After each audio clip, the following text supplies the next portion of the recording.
हाय दोस्तों, welcome back to my YouTube channel. तो आज की इस वीडियो में हम जानने वाले हैं कि जो माउथ से लेकर एनस तक जो हमारा फूड डाइजेस्ट होता है उसमें कुछ केमिकल्स, कुछ एंजाइम हेल्प करते हैं फूड के डाइजेशन में। चलिए, तो यही सब आज की इस वीडियो में हम देखने वाले हैं।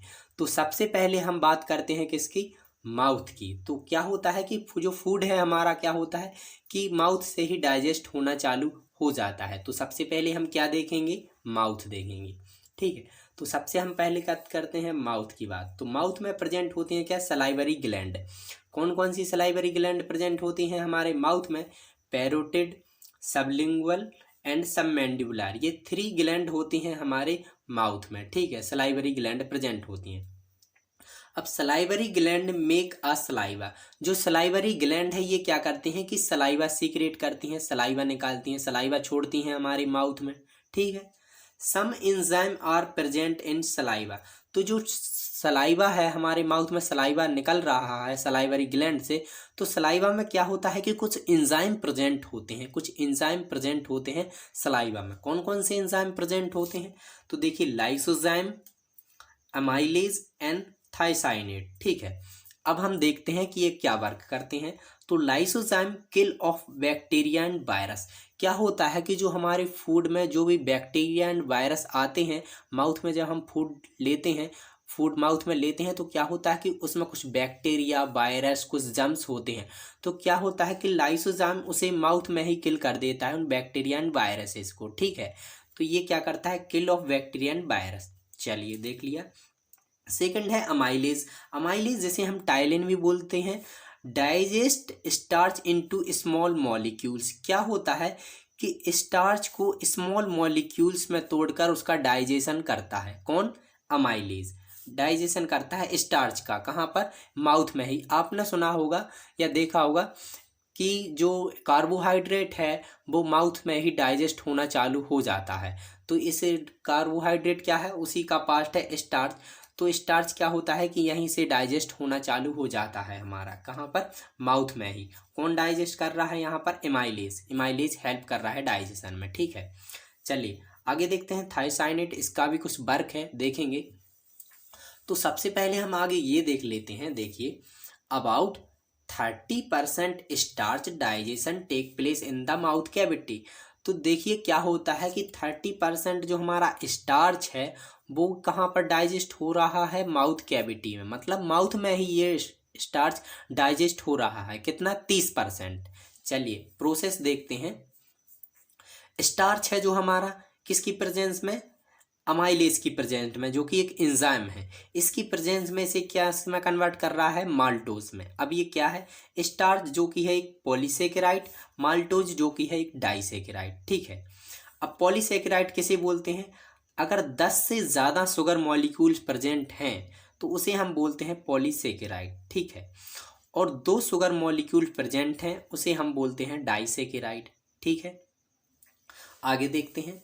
चलिए, तो अब हम इसे देख लेते हैं। देखिए ये है क्या है, ये ग्लूकोज के मॉलिक्यूल्स हैं। ठीक है, ग्लूकोज हैं जिसे हम स्टार्च बोल रहे हैं। स्टार्च इसलिए बोल रहे हैं क्योंकि ये 10 से ज़्यादा हैं। 10 से शुगर मॉलिक्यूल्स हैं, ये ग्लूकोज हैं, शुगर मॉलिक्यूल्स हैं, ये 10 से ज़्यादा हैं, इसलिए हम बोल रहे हैं स्टार्च।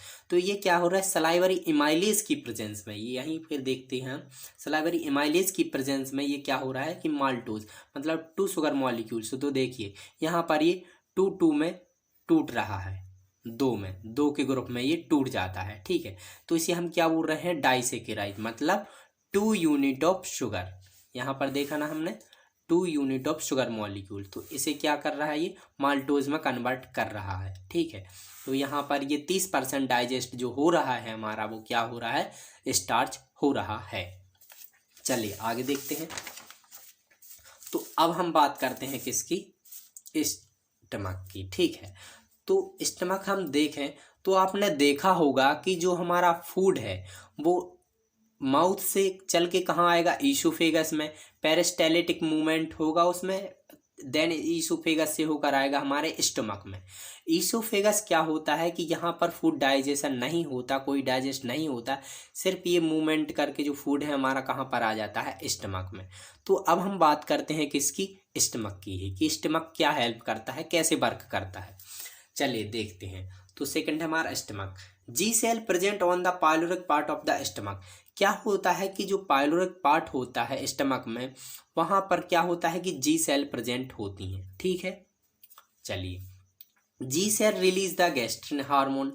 जी सेल क्या करती हैं, गैस्ट्रिन हार्मोन रिलीज करती हैं, हेल्प करती हैं गैस्ट्रिन हार्मोन रिलीज करने में। ठीक है, अब गैस्ट्रिक हार्मोन है क्या, gastric hormone action of the stomach cell.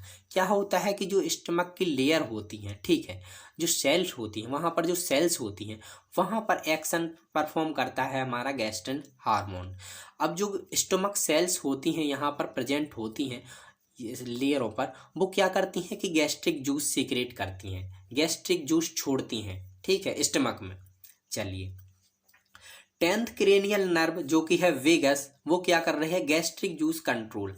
अब भाई जो गैस्ट्रिक जूस है इसे कंट्रोल भी तो करना चाहिए। कौन कंट्रोल कर रहा है, तो इसे कंट्रोल करती है वेगस नर्व जो कि है 10th क्रेनियल। ठीक है, चलिए आगे देखते हैं। आगे हम ये देखते हैं कि गैस्ट्रिक जूस स्टमक से आखिर निकलता कब है, कब निकलता है। ठीक है, जो हमारा गैस्ट्रिक जूस है ये निकल तो रहा है स्टमक में, लेकिन कब और कैसे, किस कंडीशन में ये निकलता है, ये भी तो पता होना चाहिए। तो चलिए देखते हैं। तो इसमें क्या होता है कि डिवाइड इनटू 3 फेज, 3 फेजों में इसे हम बांटते हैं। चलिए कौन कौन सा है, फर्स्ट है हमारा सिफेलिक फेज, सेकंड है गैस्ट्रिक फेज, थर्ड है हमारा इंटेस्टिनल फेज। ठीक है, सिफेलिक फेज क्या होता है, खाने को देखकर भूख लगाए। क्या होता है कि जब भी आपकी मनपसंद का कोई खाना बना होता है और आपने अगर उसे देख लिया बन रहा है और आप उसे स्मेल करते हैं और आपने देख लिया कि हाँ बहुत अच्छी खाने की स्मेल आ रही है और आपकी मनपसंद चीज़ बन रही है, तो क्या होता है कि खाने को देखकर जब आपको भूख लगने लगती है तो उस समय गैस्ट्रिक जूस निकलने लगता है, हमारे स्टमक में सीक्रेट होने लगता है। जैसे पिज़्ज़ा, बर्गर, आपको देन कोई भी चीज़ पसंद है और आपको मनपसंद चीज़ दिख जाए तो कहने लगते मुंह में लार आने लगी, तो ये क्या होता है, वहां पर क्या होने लगता है कि गैस्ट्रिक जूस निकलने लगता है, सीक्रेट होने लगता है हमारे स्टमक में। ठीक है, जिसे हम सिफेलिक फेस बोलते हैं। सेकंड है हमारा गैस्ट्रिक फेस। गैस्ट्रिक फेस क्या होता है, जब आप खाना खा रहे होते हैं, जब आप खाना खा रहे होते हैं उस कंडीशन में भी क्या होता है कि गैस्ट्रिक जूस निकलता है, हमारे स्टमक में सीक्रेट होता है। ठीक है, थर्ड है इंटेस्टिनल फेस। अब ये क्या है, जब फूड स्मॉल इंटेस्टाइन में पहुंच जाता है तो फिर गैस्ट्रिक जूस बंद हो जाता है। अब देखिए, जब स्टमक से क्या होता है, जब स्टमक से फूड स्मॉल इंटेस्टाइन में चला जाएगा तो अब गैस्ट्रिक जूस की तो कोई ज़रूरत नहीं है, तो क्या हो जाता है, इस कंडीशन में जो गैस्ट्रिक जूस है वो सीक्रेट होना, निकलना मतलब बंद हो जाता है। ठीक है, चलिए आगे देखते हैं। तो अब हम जान लेते हैं कि गैस्ट्रिक जूस क्या है और इसमें क्या क्या कंपोनेंट पाए जाते हैं। ठीक है, तो गैस्ट्रिक जो जूस है हमारा, देखिए तो क्या होता है, कंपोजिशन ऑफ गैस्ट्रिक जूस, मतलब कि गैस्ट्रिक जूस में क्या क्या पाया जा रहा है। ठीक है, तो क्या क्या पाया जाता है, वाटर 99.5%, 99.5% क्या होता है, इसमें वाटर प्रेजेंट होता है किसमें, गैस्ट्रिक जूस में। HCl की बात करें तो 0.2 to 0.3% इसमें क्या है, HCl प्रेजेंट है। पीएच की बात पर करें तो 1.5 to 2.5 होता है, जो कि एक वेरी एसिडिक होता है, इसलिए क्या होता है, गैस्ट्रिक जूस होता है ये बहुत ज़्यादा एसिडिक मात्रा में होता है। Amount 500 to 1000 ml per day, क्या होता है कि 500 से 1000 ml पर डे हमारे जो स्टमक है वो गैस्ट्रिक जूस है वो सीक्रेट करता है, निकालता है। ठीक है, 500 से 1000 ml पर डे, प्रतिदिन। ठीक है, अब गैस्ट्रिक जूस है तो क्या है, इसमें कुछ एंजाइम भी प्रेजेंट होते हैं। फर्स्ट है पेप्सिन, लाइपेज, रेनिन, ये इनएक्टिव फॉर्म में प्रेजेंट होते हैं, लेकिन और ये कौन से एक्टिव फॉर्म है, ये नाम एक्टिव फॉर्म है लेकिन ये इनएक्टिव फॉर्म में प्रेजेंट होते हैं। देखेंगे इनएक्टिव फॉर्म से एक्टिव फॉर्म में कैसे कन्वर्ट होता है, लेकिन सबसे पहले हम यही देख लेते हैं। जो हमारा रेनिन है वो इन्फेंट में पाया जाता है। ठीक है, ये क्या होता है कि छोटे बच्चों में ही पाया जाता है ये एंजाइम, और ये दो पेप्सिन और लाइपेज यही एंजाइम है जो इन्फेंट मतलब अडल्ट में पाए जाते हैं। ठीक है, ये एक्टिव फॉर्म है इसके। देखते हैं आगे। चलिए अब हम देखते हैं HCl की क्या फंक्शंस हैं। अभी हमने बात की थी कि HCl के फंक्शंस हैं, तो देखिए क्या फंक्शन है। तो एक्टिवेट द एंजाइम, ये क्या करता है, एंजाइम को एक्टिवेट करता है, उन्हें एक्टिव बनाता है ताकि जो एंजाइम है वो वर्क कर सकें फूड पर। ठीक है, तो फर्स्ट है पेप्सिनोजन। देखिए देखा ना हमने, पेप्सिनोजन जो कि ये क्या है, इनएक्टिव फॉर्म है। तो HCl क्या कर रहा है कि उसे पेप्सिन में कन्वर्ट कर रहा है, मतलब एक्टिव फॉर्म बना रहा है। पेप्सिनोजन इनएक्टिव फॉर्म को एक्टिव कर रहा है पेप्सिन में। ठीक है, एंड प्रोनेनिन, ठीक है, जो कि HCl की प्रेजेंस में क्या हो रहा है, रेनिन में कन्वर्ट हो रहा है। एंड प्रोलाइपेज जो कि HCl की प्रेजेंस में लाइपेज में कन्वर्ट हो रहा है। चलिए ये क्या हो गई, एक्टिव हो गए। किसने कर दिया इसे एक्टिव, किसने, HCl ने। ठीक कर दिया ना एक्टिव। चलिए आगे देखते हैं। तो अब हम देखिए, destroy the germs the food, क्या होता है कि जो फूड हमने लिया, माउथ में खाया, जो जब स्टमक में आया, तो HCl क्या कर रहा है कि उसमें से जो भी अनवांटेड चीज़ें हैं, जो भी बैक्टीरिया, वायरस, जो भी जम्स हैं, उन्हें डिस्ट्रॉय कर देता है, किल कर देता है, मार देता है। ठीक है, ये वर्क होता है किसका, HCl का। अब हम आगे देखते हैं। तो HCl मेक्स फूड एसिडिक, ये क्या करता है, फूड को एसिडिक बनाता है। HCl क्या कर रहा है, फूड को एसिडिक बनाता है। अब ये एसिडिक क्यों बनाता है, ये देखिए, ताकि गैस्ट्रिक जूस में पाए जाने वाले एंजाइम खाने पर वर्क कर सकें। क्या होता है कि गैस्ट्रिक जूस में हमने देखा कि ये 3 एंजाइम पाए जा रहे हैं। ये क्या करते हैं कि ये तभी काम करते हैं जब फूड क्या हो, एसिडिक हो। अगर फूड एसिडिक नहीं होगा तो ये एंजाइम फूड पर वर्क नहीं करेंगे। तो इसलिए क्या होता है कि HCl जो होता है फूड को एसिडिक बनाता है ताकि ये वर्क कर सकें। चलिए आगे देखते हैं। चलिए तो देखिए, digestion in the stomach through the enzyme, वो कैसे एंजाइम मतलब डाइजेशन में हेल्प कर रहे हैं स्टमक में। चलिए देखते हैं। तो फर्स्टली हम देखें क्या, रेनिन।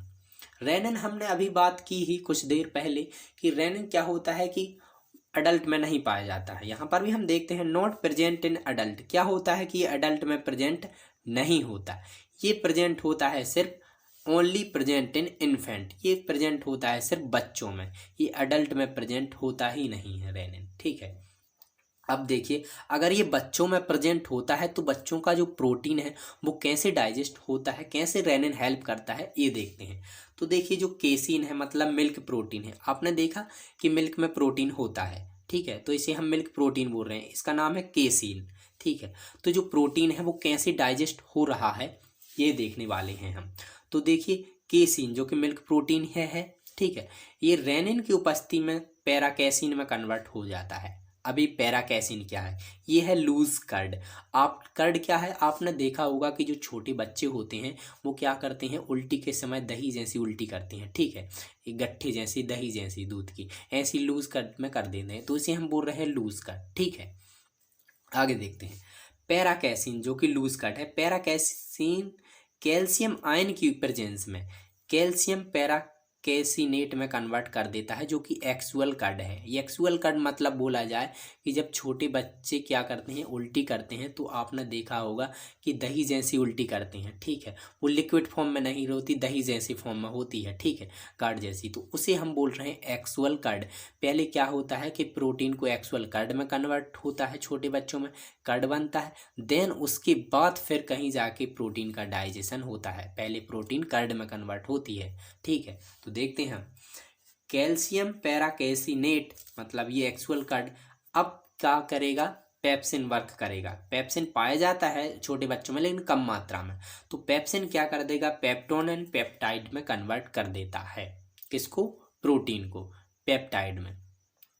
अब यहाँ पर बात की जाए कि ये पेप्टाइड क्या है, तो सबसे पहले हम ये समझते हैं कि पेप्टाइड आखिर होता क्या है। तो यहाँ पर हम समझते हैं, देखिए क्या होता है कि जो हमारी प्रोटीन है, जैसे मिल्क में प्रोटीन पाया जाता है। ठीक है, तो जो हमारी प्रोटीन है, प्रोटीन स्मॉलेस्ट यूनिट है उसकी अमाइनो एसिड। अगर हम प्रोटीन की सबसे छोटी यूनिट की बात करते हैं तो वो क्या है, वो है अमाइनो एसिड। ध्यान रखिएगा, वो क्या है, अमाइनो एसिड। देखिए, जब 2 अमाइनो एसिड मिलते हैं, 2 अमाइनो एसिड, ठीक है, 2 अमाइनो एसिड का बॉन्ड हो जाता है, एक ये अमाइनो एसिड एसिड, ठीक है, प्लस एक और अमाइनो एसिड।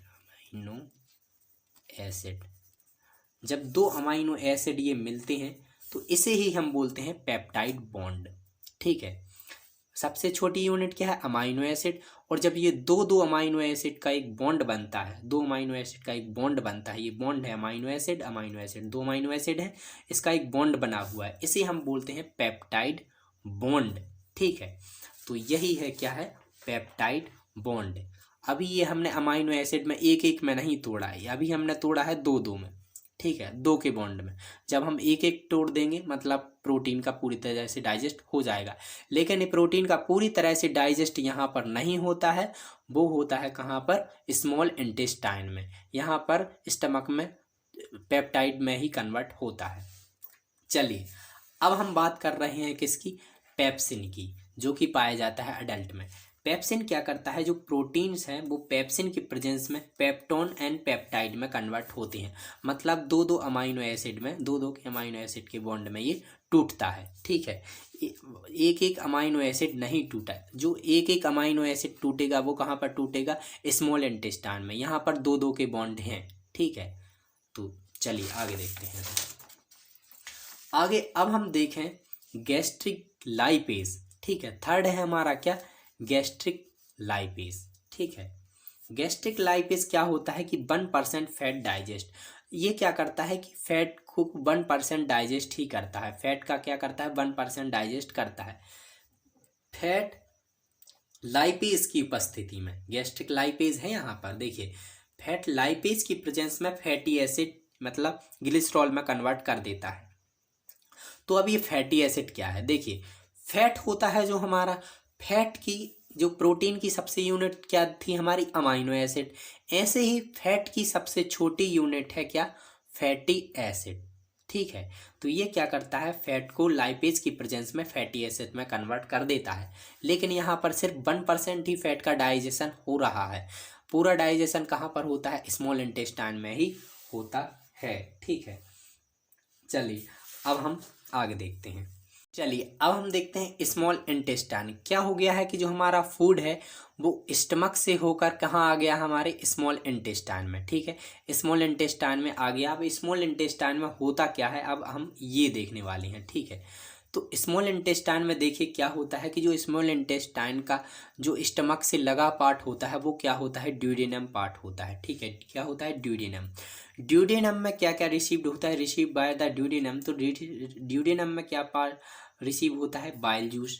बाइल जूस होता है, पेंक्रियास से पेंक्रियाटिक जूस निकलता है जो कि कहाँ आता है, ड्यूडेनम पार्ट में। और काइम फ्रॉम द स्टमक, अब ये काइम क्या है इसे भी देख लेते हैं। तो देखिए जब फूड स्टमक से डाइजेस्ट होकर, ठीक है, जब फूड स्टमक से डाइजेस्ट होकर स्मॉल इंटेस्टाइन में आता है, तो स्मॉल इंटेस्टाइन में जब आता है तो उसे हम क्या बोलते हैं, काइम बोलते हैं। तो इसे हम फूड को ही काइम बोल रहे हैं। ठीक है, तो ड्यूडेनम पार्ट में क्या क्या आ गया, काइम आ गया, पैंक्रियाटिक जूस आ गया, हमारा बाइल जूस आ गया। ठीक है, किस में आ गया, ये स्मॉल इंटेस्टाइन में। चलिए अब हम आगे देखते हैं बाइल जूस को, कि जो स्मॉल इंटेस्टाइन में बाइल जूस है इसका क्या कंपोजिशन है, क्या वर्क है। तो कंपोजिशन ऑफ बाइल जूस क्या क्या प्रेजेंट होता है बाइल जूस में। तो बाइल जूस में पिगमेंट बिलिरुबिन एंड बिलिवर्डिन प्रेजेंट होता है। ये दो प्रेजेंट होते हैं, जो कि येलो कलर का होता है बिलिरुबिन, एंड बिलिवर्डिन ग्रीन कलर का होता है। ठीक है, अब हम देखते हैं कि बाइल्स में कुछ साल्ट भी प्रेजेंट होते हैं। बाइल में क्या होता है कि कुछ साल्ट भी प्रेजेंट होते हैं, जैसे सोडियम ग्लूकोनेट, ठीक है, ग्लूकोनेट, सोडियम, ठीक है, सोडियम टर्बोकोइलेट, ठीक है, जो कि 3:1 होता है। मतलब कि इसमें बोला जाए कि सोडियम ज़्यादा होता है, सोडियम ग्लूकोलेट ज़्यादा होता है, ग्लूकोनेट। ठीक है, अब फंक्शन की बात करते हैं हम, फंक्शन क्या होता है बाइल जूस का। ठीक है, तो देखिए फंक्शन, इमल्सिफिकेशन ऑफ फैट, मतलब ये बाइल जूस कर रहा है, क्या कर रहा है, ये कर रहा है इमल्सिफिकेशन फैट का। अब इमल्सिफिकेशन क्या है, तो इमल्सिफिकेशन क्या होता है, फैट को छोटे छोटे टुकड़ों में तोड़ना। मतलब क्या होता है कि जो भी फैट होता है वो बाइल जूस क्या करता है कि फैट के जो कण होते हैं, फैट होता है जो फैट ही होता है उसे ये छोटे छोटे टुकड़ों में तोड़ देता है। कौन तोड़ रहा है, ये तोड़ रहा है क्या, बाइल। ठीक है, bile juice contain inorganic salt, कुछ इनऑर्गेनिक साल्ट भी प्रेजेंट होते हैं बाइल में। क्या क्या होता है? NaCl प्रेजेंट होता है, Na2CO3 प्रेजेंट होता है, NaHCO3 प्रेजेंट होता है। और फंक्शन क्या होता है? अब ये देखिए function, it will neutralise the activity of food. क्या करता है? फूड को न्यूट्रलाइज करता है। कौन कर रहा है? ये bile juice. Bile juice food को न्यूट्रलाइज करता है ताकि फूड डाइजेस्ट हो सके। ठीक है, अगर फूड न्यूट्रलाइज नहीं होगा, मतलब अगर फूड एसिडिक में होगा तो वो डाइजेस्ट नहीं हो सकता है। इसीलिए फूड को न्यूट्रलाइज करना बहुत ही इम्पोर्टेंट होता है। और ये कौन कर रहा है? ये कर रहा है कौन? Bile juice. चलिए आगे देखते हैं। तो चलिए अब हम ये देखने वाले हैं कि जो हमारा क्या है, जो हमारा फूड है वो क्या है? एसिडिक है। तो वो न्यूट्रलाइज कैसे करता है? बाइल जूस उसे न्यूट्रलाइज कैसे करता है? अगर फूड एसिडिक होता है तो उसे न्यूट्रलाइज कैसे किया जाता है? बाइल के जरिए। देखिए चलिए देखते हैं। तो कायम HCl हम इसलिए लिखा है ये, क्योंकि कायम क्या है? फूड है, और फूड में क्या है? HCl प्रेजेंट है ना। तो इसीलिए हम कायम HCl लिख रहे हैं यहाँ पर। ठीक है, अब देखिए प्लस NaHCO3 सोडियम बाइकार्बोनेट। क्या होता है कि ये बाइल में प्रेजेंट होता है और पैंक्रियाटिक जूस में भी प्रेजेंट होता है। तो ये क्या हो गया? ये दोनों मिल गए। ठीक है, ये दोनों मिल गए। ठीक है, अब ये जब मिलते हैं तो बाइल जूस में क्या है? NaHCO3 मतलब सोडियम बाइकार्बोनेट प्रेजेंट है। अब सोडियम बाइकार्बोनेट कैसे हेल्प कर रहा है इसे न्यूट्रलाइज करने में? तो देखिए अब हम यहाँ पर रिएक्शन कराएं तो Cl और N से क्या बन गया? NaCl। ठीक है, जो कि क्या है? एक सोडियम क्लोराइड है। ठीक है, सोडियम क्लोराइड है। ठीक है, देन H और यहाँ का H तो क्या हो गया? H2 and CO3, H2CO3। देखिए अब ये फूड हो गया। क्या होगा? ये फूड क्या हो गया? नमक में कन्वर्ट हो गया। मतलब ये सोडियम क्लोराइड एंड H2CO3 को भी तोड़े हम तो नमक एंड CO2 कार्बोहाइड्रेट। तो ये क्या हो गया? जो फूड है हमारा क्या हो गया? ये पूरी तरह से न्यूट्रलाइज हो गया। मतलब यहाँ पर जो एसिडिक था उसमें फूड में एसिड था, क्या हो? एसिडिक था फूड, वो क्या हो गया? न्यूट्रलाइज हो गया। क्योंकि अब क्या हो गया? फूड में NaCl आ गया, NH2CO3। अगर H2CO3 को भी तोड़ा जाए तो H2O और CO2। यहाँ पर मतलब फुल्ली क्या हो गया है?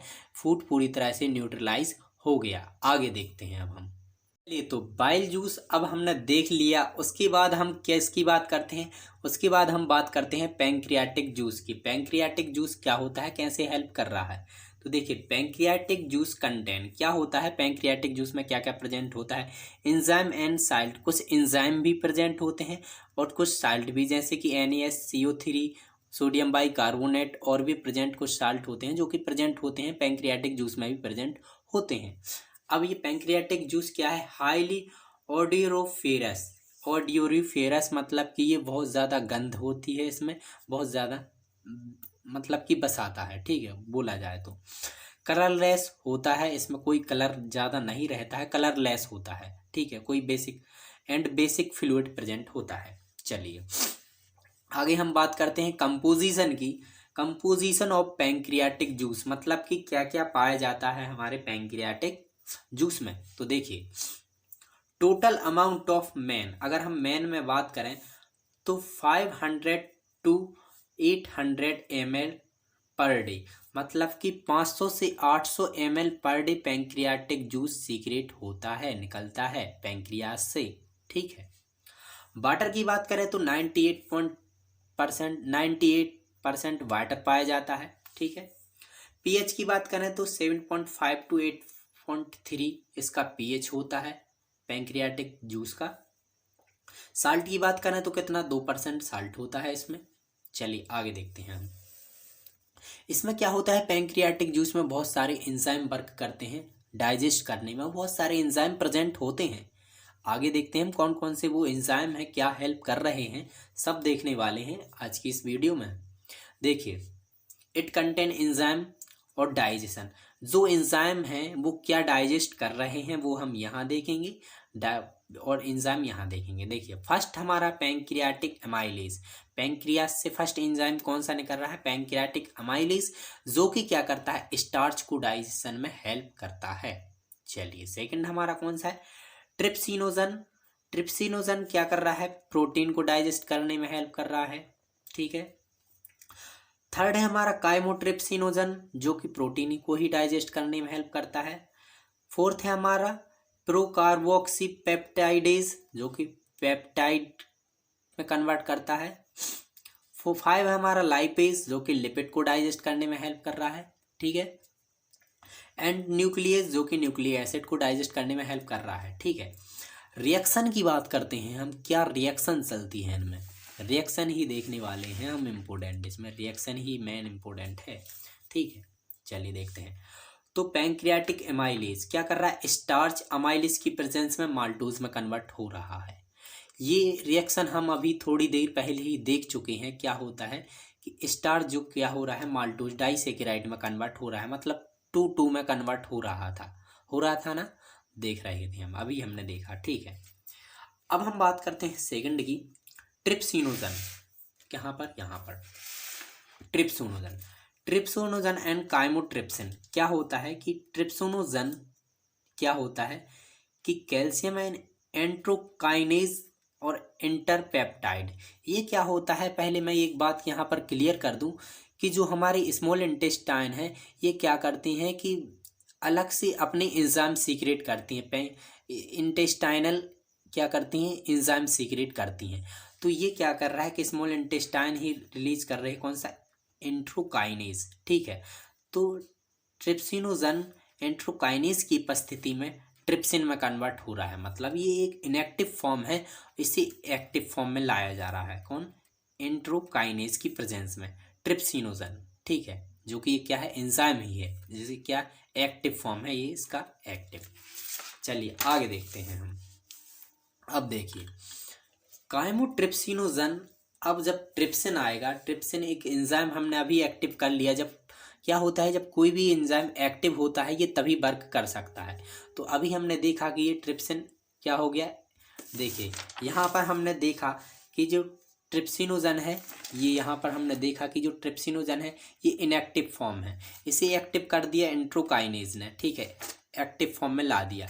अब ट्रिप्सिन ही वर्क करेगा, अब क्या करेगा, ट्रिप्सिन वर्क करेगा। देखिए काइमोट्रिप्सिन अब ट्रिप्सिन की प्रेजेंस में काइमोट्रिप्सिन में कन्वर्ट हो जाएगा, काइमोट्रिप्सिनोजन में ट्रिप्सिन की प्रेजेंस में काइमोट्रिप्सिन में कन्वर्ट हो जाएगा, ठीक है। अब क्या होगा, देन उसके बाद क्या होगा, प्रोटीन है जो हमारी, वो ट्रिप्सिन, यहाँ पर सब एंजाइम जो है ट्रिप्सिन अब जब एक्टिव हो गया तो ये सारे मतलब डाइजेस्ट कराने में बहुत ही हेल्प करने वाला है हमारा ट्रिप्सिन। तो प्रोटीन ट्रिप्सिन की प्रेजेंस में लार्ज पेप्टाइड में कन्वर्ट कर देता है। अब यहाँ पर एक बात और आती है कि लार्ज पेप्टाइड क्या है, भाई सब कुछ क्लियर करेंगे हम इस वीडियो में। अब ये देखते हैं कि लार्ज पेप्टाइड होता क्या है। तो देखिए ये हम यहाँ पर समझते हैं, देखिए यहाँ पर हमने देखा कि प्रोटीन की सबसे छोटी यूनिट क्या है, अमाइनो एसिड है, देखा ना, सबसे छोटी यूनिट क्या है, अमाइनो एसिड है। और जब दो अमाइनो एसिड, दो का अमाइनो एसिड का बॉन्ड बनता है उसे पेप्टाइड बॉन्ड कहते हैं हम, ठीक है। लेकिन जब बहुत सारे पेप्टाइड बॉन्ड बनते हैं, ये एक पेप्टाइड बॉन्ड है, ये 2 पेप्टाइड बॉन्ड हो गया, ये 3 पेप्टाइड बॉन्ड हो गया, ये 4th पेप्टाइड बॉन्ड हो गया, ये क्या हो गया, बहुत सारे अमाइनो एसिड के जब पेप्टाइड बॉन्ड बनते हैं तो उसे हम क्या बोलते हैं, पॉलीपेप्टाइड बोलते हैं, ठीक है। जब बहुत सारी पॉलीपेप्टाइड जुड़ती हैं तो वो बनाती हैं प्रोटीन। क्या होता है कि ये जब पॉलीपेप्टाइड की बहुत सारी चेन हो जाती है तो उसे क्या बनाते हैं हम, ये लार्ज यूनिट है पेप्टाइड की, तो उसे हम बोलते हैं प्रोटीन। एंड देन प्रोटीन की सबसे, अगर हम इसमें से एक अमाइनो एसिड निकाल दें, ये अमाइनो, ये एसिड, ये क्या हो गई, सबसे छोटी यूनिट हो गई, ठीक है ये। लेकिन ये बहुत सारे हैं, ये बहुत सारे अमाइनो एसिड हैं, तो ये क्या बन रही है, पूरी चेन बन रही है ना, ये पूरी चेन बन रही है, इसलिए इसे हम क्या बोलेंगे, प्रोटीन। तो ये क्या करता है, पॉलीपेप्टाइड में कन्वर्ट करता है। यहाँ पर हम देखते हैं जो कि लार्ज पेप्टाइड में, ठीक है, अभी पूरी तरह से डाइजेस्ट नहीं हुआ, सिर्फ इसने लार्ज पेप्टाइड में कन्वर्ट किया है, ठीक है, मतलब कि प्रोटीन को तोड़ा है। अब हम बात करते हैं किसकी, थर्ड कौन सा था हमारा, प्रोकार्बोक्सीपेप्टाइड था। ठीक है, अब ये लार्ज पेप्टाइड है। ये जो लार्ज पेप्टाइड है मतलब कि बोला जाए ये प्रोटीन की जो चेन है, ये वाली जो चेन है, ये क्या कर रहे हैं, लार्ज पेप्टाइड है।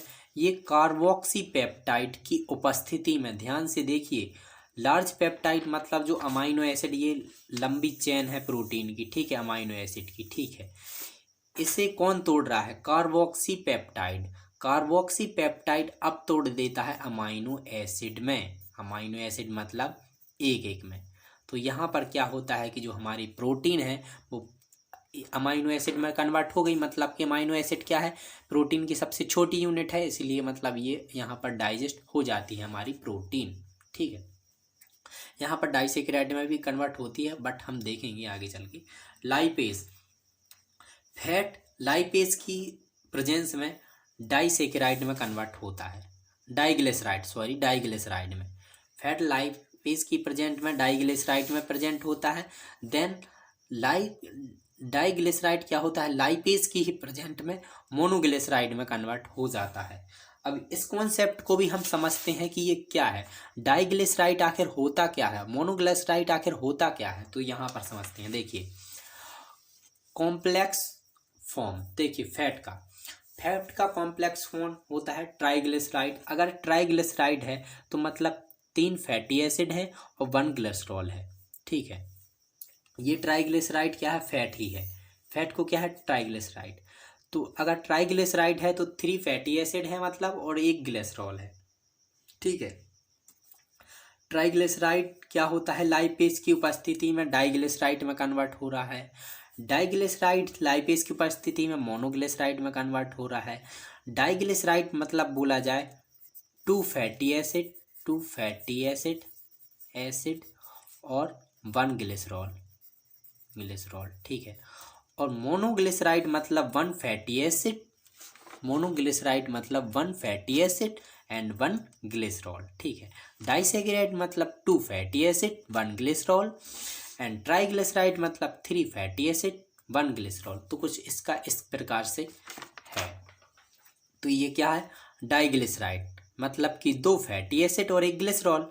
अब लाइपेज फिर दोबारा से तोड़ देगा तो मोनोग्लिसराइड मतलब 1 फैटी एसिड हो जाएगा, 1 ग्लिसरॉल, जो कि क्या है, जो कि मोनोसेकेराइड क्या है, ये फैट की सबसे छोटी यूनिट है। मतलब कि इसे फैट को तोड़ दिया इसने पूरी तरह से, फूड डाइजेस्ट होने के लिए तैयार, फूड टूट गया। ठीक है, मतलब 1 फैटी एसिड 1 ग्लिसरॉल में यहाँ पर टूट गया।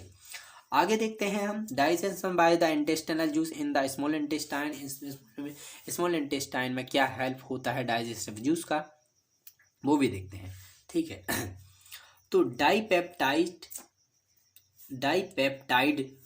डाइपेप्टाइडेज की उपस्थिति में अमाइनो एसिड में कन्वर्ट कर देता है। मतलब प्रोटीन को मतलब बोला जाए पूरी तरह से तोड़ देता है। अमाइनो एसिड क्या है, प्रोटीन की सबसे छोटी यूनिट है। तो यहाँ पर ये क्या है, डाइपेप्टाइड में पूरी तरह से प्रोटीन को तोड़ दिया। अब हम बात करते हैं माल्टोज की। माल्टोज क्या था, यहाँ पर 2 यूनिट ऑफ शुगर। ठीक है, 2 ग्लूकोज थे, 2 ग्लूकोज का बॉन्ड था, उसे हम माल्टोज बोल रहे थे। अब माल्टेज की प्रेजेंस में ग्लूकोज एंड ग्लूकोज में तोड़ देता है। यहाँ पर मतलब कि जो ग्लूकोज 2 हैं, हमने देखा ना, माल्टोज मतलब कि क्या होता है, 2 ग्लूकोज, अभी हमने देखे थे, यहाँ पर देखते हैं, देखिए ये देखे थे 2 ग्लूकोज तोड़े थे हमने, अभी 2 ग्लूकोज तोड़े थे ना, मतलब 2 के फॉर्म में तोड़े थे। लेकिन यहाँ पर हमने माल्टोज जो 2 हैं वो माल्टेज की प्रेजेंस में हमने ग्लूकोज और ग्लूकोज मतलब इसे पूरी तरह से एक एक करके तोड़ दिया। मतलब यहाँ पर ग्लूकोज भी पूरी तरह से हमारा यहाँ पर डाइजेस्ट हो जाता है। ठीक है, कहाँ पर ये पूरी तरह से डाइजेस्ट कहाँ हो गया, स्मॉल इंटेस्टाइन में हो गया ना। आगे बात करते हैं सुक्रोज। ठीक है, सुक्रोज एक शुगर ही है। सुक्रेज की प्रेजेंस में ग्लूकोज एंड फ्रक्टोज में टूट जाता है। मतलब ये भी पूरी तरह से यहाँ पर डाइजेस्ट हो जाता है। And di and monosaccharide lipase की उपस्थिति में फैटी एसिड एंड ग्लूकोज में यहाँ पर टूट जाता है। मतलब ये भी पूरी तरह से डाइजेस्ट हो जाता है। फैटी एसिड मतलब कि फैट की सबसे छोटी यूनिट। ठीक है, तो यहाँ पर जो हमारी वीडियो है वो समाप्त होती है। अगर आपको वीडियो पसंद आई हो या अगर आपको थोड़ा सा भी नॉलेजेबल लगी हो तो हमारे चैनल को सब्सक्राइब करें, हमारी वीडियो को शेयर करें और ज़्यादा से ज़्यादा लोगों को जहाँ तक है हमारी वीडियो शेयर करें। और अगर आपने अभी तक हमारे चैनल को सब्सक्राइब नहीं किया है तो सब्सक्राइब कर दें प्लीज़।